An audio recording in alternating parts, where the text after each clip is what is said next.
A paz do Senhor, povo lindo de Deus, para você que é novo por aqui. Eu sou a diaconisa Tânia Antes, professora de Escola Bíblica Dominical. E já vou pedir para você, não é inscrito, se inscreva nesse canal, curta, comente, compartilhe pelo menos com mais uma pessoa que você estará ajudando a esse canal a levar o ensino da Palavra de Deus, ok? Então vamos lá.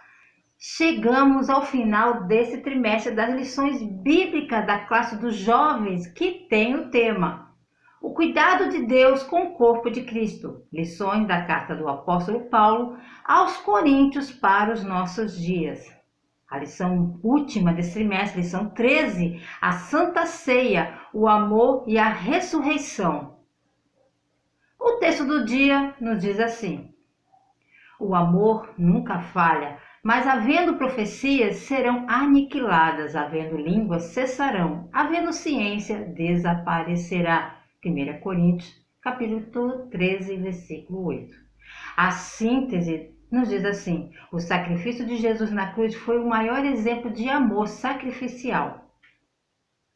Os objetivos dessa lição é mostrar as orientações de Paulo a respeito da celebração da Ceia do Senhor, conhecer o poema do amor, saber a respeito da ressurreição e o destino do cristão salvo.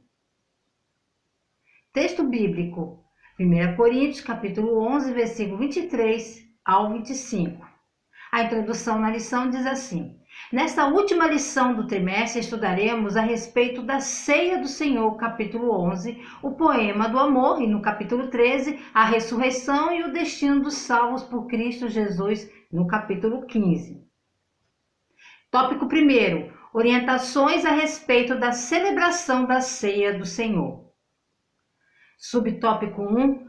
Paulo repreende as dissensões durante a celebração da Ceia do Senhor.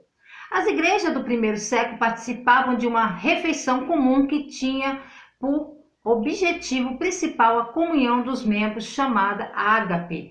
Com o passar do tempo, essa celebração se uniu com a comemoração da Ceia do Senhor. Todavia, durante essa celebração, os irmãos em Corinto, com melhores condições, comiam suas refeições em separado dos demais pessoas. Paulo chega a afirmar que enquanto um passa fome, o outro fica embriagado. Ele reforça: desprezais a igreja de Deus e envergonhais o que não tem. Os que chegavam mais cedo não esperavam pelos demais. O apóstolo afirma que não podia louvá-los pelo comportamento à mesa. Ou seja, não podia elogiar eles pelo que eles estavam fazendo. Examine-se então a pessoa a si mesma, e assim coma do pão e beba do cálice. Para entender o que Paulo quer dizer com o autoexame, é preciso interpretar essa declaração à luz do erro na igreja que Paulo estava procurando corrigir. Como exatamente os coríntios estavam comendo e bebendo a ceia do Senhor de maneira indigna? Eles estavam observando a ceia do Senhor de uma forma que criou divisões e facções entre eles. Como resultado, a igreja foi dividida em dois grupos. Um grupo que tinha bastante comida para comer e beber, que eram os que tinham mais condições. E o outro grupo que tinha nada para comer, para beber, o que não tinham nada. Os ricos se alimentavam de forma egoísta até ficarem completamente fartos, enquanto os que não tinham ficavam com o estômago vazio. É por isso que Paulo diz: um passa fome e outro se embriaga, versículo 21. Subtópico 2. Um olhar para o passado, o modelo da ceia do Senhor. Os evangelhos sinóticos, Mateus, Marcos e Lucas, narram sobre a última ceia de Jesus com os seus discípulos, mas eles foram escritos há décadas depois das cartas aos Coríntios. Olhando para trás, a ceia do Senhor apontava para a centralidade da morte de Cristo. O pão simbolizava o corpo de Cristo, que é partido por vós, e o suco de uva simbolizava o sangue vertido na cruz. A base para a absolvição de todo pecador no julgamento divino é a morte de Cristo. Por isso, a orientação de Jesus para celebrar a ceia do Senhor em memória de sua morte. A morte de Jesus e seus efeitos não podem ser esquecidos pelos cristãos. Quanto mais for lembrada, mais gratidão o crente vai demonstrar. Graças à celebração da ceia do Senhor, os crentes estão periodicamente lembrando a morte do Senhor, porém nem sempre com o devido respeito e reverência. Jesus disse: porque isto é meu sangue, o sangue do Novo Testamento, que é derramado por muitos para a remissão de pecados. Mateus capítulo 26, versículo 28. Essa linguagem é simbólica e o vinho no cálice era o símbolo do sangue de Jesus. A palavra aliança significa um convênio de duas pessoas ou grupos. Geralmente, para se oficializar uma aliança, matavam um animal, comiam juntos a carne desse animal, como sinal de uma amizade e boa-fé. De fato, a palavra hebraica beti, a aliança, significa comer em conjunto ou amarrarem. A ceia da aliança mostrava que os dois membros ou partidos aceitavam os termos do convênio. No Antigo Testamento, houve várias alianças entre Deus e os homens, como as que ele fez com Noé e Abraão. Toda aliança consiste em 4 partes: as pessoas, as condições, a garantia de cumprir as promessas e os resultados dos cumprimentos do convênio. Subtópico 3, um olhar introspectivo, o autoexame preventivo para não ser condenado. Celebrar a ceia do Senhor é testemunhar a morte e a ressurreição de Jesus. Enquanto se aguarda o arrebatamento da igreja, todavia, Paulo afirma que alguns irmãos coríntios estavam participando da ceia para sua própria condenação. A atitude dos crentes de Corinto durante a celebração era indigna por não discernir o corpo do Senhor, um reflexo da vida prática deles. Por isso, Paulo recomenda que, ao participar da celebração da Santa Ceia, cada um examine a si mesmo para não ser condenado com o mundo. O que ele quer dizer com esse autoexame? Esse autoexame deveria ser feito com uma igreja individualmente. Paulo destaca que deveriam ser revistas as atitudes contraditórias que estavam ocorrendo na própria ceia do Senhor, que refletiam o dia a dia deles, para uma correção de rumo. A ceia do Senhor aponta para a cruz de Cristo. Nela, o participante deve se ver crucificado com Cristo. Caso contrário, deve rever as suas atitudes para não ser condenado com o mundo. Os ricos estavam pecando contra a igreja. Eles estavam tratando seus irmãos e irmãs no Senhor com desprezo. Então Paulo os repreende severamente. Vocês desprezam a igreja de Deus e humilham o que nada tem. O que devo dizer de vocês? Devo louvá-lo? Não, não vou louvá-los. Por seu comportamento egoísta, os ricos estavam privando seus irmãos e irmãs não apenas da comida comum que alimentaria seus corpos, mas do alimento sagrado que nutria suas almas, alimentando-se egoístamente e não deixando nada dessa refeição sagrada para os outros. Eles os estavam cortando da bebida, da comunhão de Cristo, que teriam recebido participando da refeição.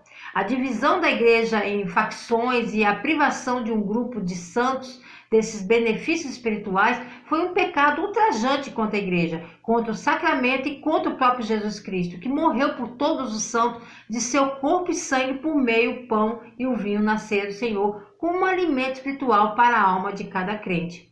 Assim, os ricos estavam pecando contra as realidades espirituais representadas pelo pão e o vinho, ou seja, o corpo e o sangue de Cristo. Por comer o pão e beber o cálice do Senhor de maneira indigna, eles eram culpados do corpo e do sangue do Senhor. Paulo está dizendo que eles examinassem a respeito dessas divisões. Você é culpado de se alimentar de forma egoísta e deixar seus irmãos e irmãs sem nada para comer. Se sim, então se arrependa, busque o perdão de Deus e busque o perdão deles e não faça isso de novo. Não participe da ceia do Senhor dessa maneira indigna. Se o problema que Paulo está corrigindo é a divisão, a solução para o problema é não criar essas divisões e comer a ceia do Senhor em vez de alimentar à vontade e não deixar nada para os outros. Espere que eles certifiquem-se que também comeram. Isso é essencialmente o que Paulo diz em versículo 33. Então, meus irmãos, quando vocês se reunirem para comer, espere uns pelos outros. Mas se alguém estiver morrendo de fome e mal puder esperar a chegada da comida e dos outros, bem, eles deveriam comer algo em casa antes de ir para a igreja.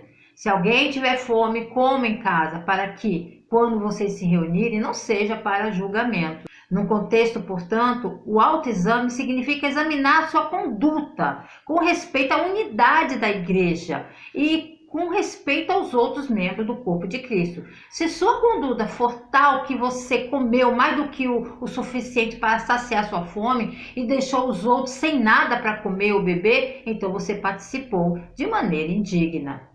As palavras de Jesus incluem a frase: faça isto em memória de mim. Fazer isso é lembrar-se de Jesus corretamente, exige a disposição de renunciar ao status elevado para se solidarizar com aqueles que nada têm. Em vez de reforçar as distinções sociais, seguir Jesus o desmascara. Qualquer celebração da ceia do Senhor que fale em exemplificar a mensagem escandalosa da cruz não é a mesa do Senhor de forma alguma. Finalmente, Paulo lembra ao público, no versículo 26, que suas ações à mesa são um ato de proclamação. O ato de todos virem à mesa sem classe social ou outras distinções é um ato escandaloso. O testemunho da mesa do Senhor é um quadro do que a cruz torna possível. A igreja é chamada a essa proclamação até que ele venha. Como a igreja hoje se lembra coletivamente da morte de Jesus, devemos também examinar nossas práticas à mesa e nos perguntar se o que estamos praticando é de fato a mesa do Senhor, uma mesa onde todos são bem-vindos em nossas irmandades, proclama a mensagem escandalosa da graça de Deus. Tópico 2. O poema do amor. Subtópico 1. A causa das divisões na comunidade de Corinto era a falta de amor. O texto do capítulo 13 de 1 Coríntios, a primeira carta aos Coríntios, traz um dos mais belos poemas de todos os tempos, também conhecido como Hino do Amor. A carta ele deve ser interpretado à luz de seu contexto, ou seja, os contrastes, conflitos e divisões da igreja em Corinto. A vida na igreja, para que seja fraterna e feliz, exige a prática do amor. Sem o amor, a igreja deixa de ser um local seguro e acolhedor. O poema do amor deixa claro que ele se manifesta nas coisas mais simples do cotidiano. Paulo mostra que a falta de amor é a principal causa das divisões na igreja.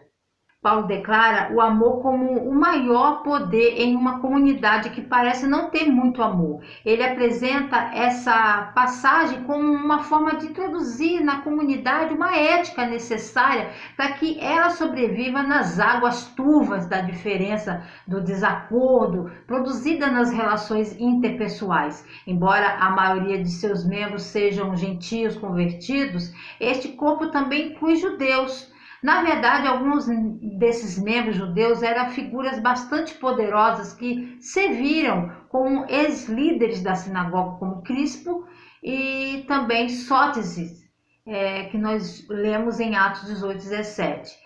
A maioria de seus membros era de classes baixas, como a gente vê em 1 Coríntios capítulo 1, versículo 26. Mas alguns se sentavam no lado oposto em posição e recursos. Erasto, por exemplo, era o tesoureiro da cidade de Corinto e Gaio tinha recurso suficiente para sustentar Paulo e toda a igreja.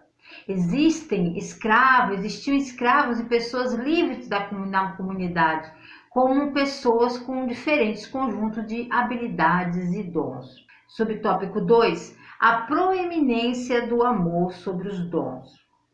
Paulo termina o capítulo 12 aconselhando os coríntios a buscarem os melhores dons e eles os apresentariam um caminho ainda mais excelente. Na sequência, apresenta o poema do amor para mostrar como os dons deveriam ser utilizados. A igreja em Corinto se orgulhava da grande manifestação dos dons espirituais nas reuniões, em especial os dons de línguas e os de profecias. O O apóstolo assevera que os dons sem o amor não valeria de nada. Então Paulo passa a mostrar as características do amor. Ele é paciente, prestativo, não é invejoso, não se ostenta, não é orgulhoso, não é inconveniente, não se irrita, não guarda rancor, não tem prazer na injustiça, mas tem prazer na verdade. Tudo perdoa, tudo crê, tudo espera e tudo suporta. No capítulo 12, Paulo discute os dons espirituais e apresenta sua famosa analogia da igreja como o corpo de Cristo. Esse órgão ostenta muitos dons e muitas estações unificadas sob uma bandeira. No entanto, esses muitos dons e funções não são suficientes para sustentar uma comunidade. Paulo faz uma divagação, um desvio momentâneo de assunto no capítulo 13 para falar sobre o amor como um ingrediente oculto, apenas para retornar sua discussão sobre a vida espiritual em 1 Coríntios capítulo 14. Aqui ele conecta o amor e os dons espirituais uns com os outros. Subtópico 3, a perenidade do amor. Ele jamais passará.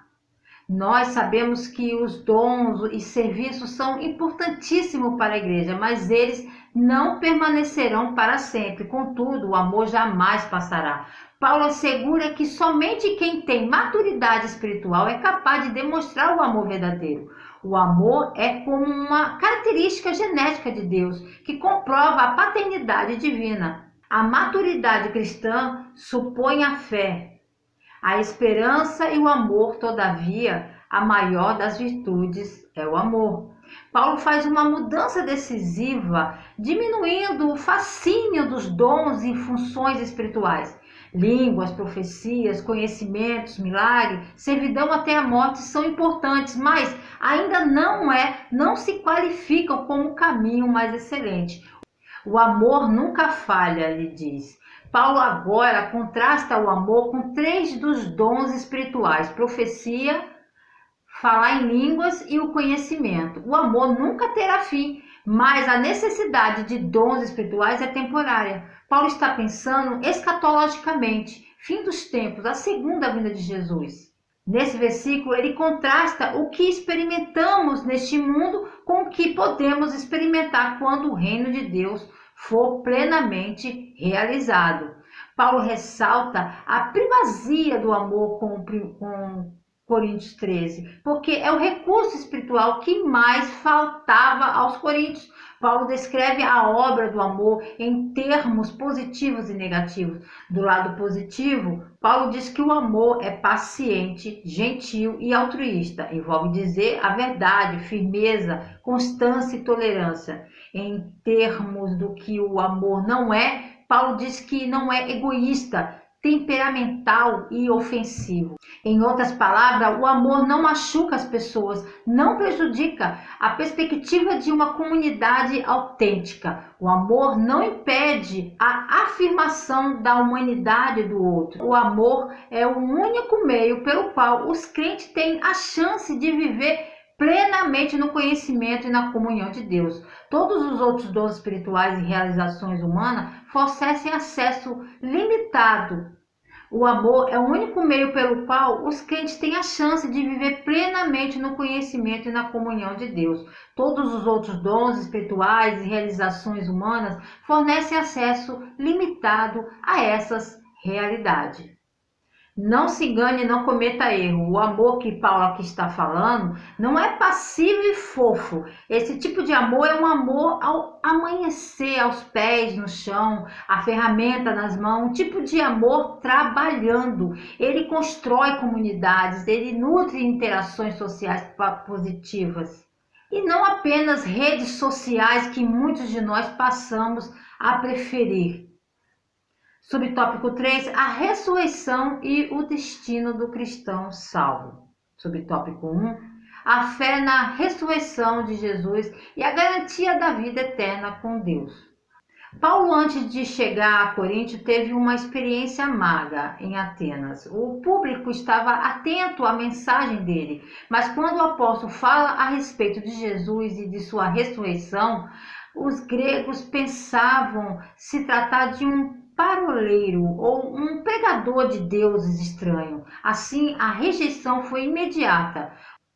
Os gregos acreditavam que a alma era imortal, mas vivia aprisionada no corpo mortal. O corpo era visto como impedimento para a alma se realizar plenamente. Em Corinto não era diferente e mesmo algumas pessoas da igreja voltaram a ter dúvidas a respeito da ressurreição. Então Paulo reafirma a fé na ressurreição de Jesus, que garante a vitória definitiva sobre o pecado. Ele afirma que se esperarmos em Cristo só nesta vida, somos mais miseráveis de todos os homens. Alguns cristãos coríntios questionavam a ressurreição do crente. Suas dúvidas surgiram de duas fontes. Primeiro, alguns deles são judeus e o judaísmo estavam divididos quanto à questão da ressurreição. O Antigo Testamento fala do Sheol como a morada dos mortos, um lugar onde aqueles que morreram são separados dos vivos e de Deus. No início da sua história, o povo judeu tendia a pensar no Sheol apenas como um túmulo. Com o passar do tempo, seu sistema de crença progrediu na direção da ressurreição.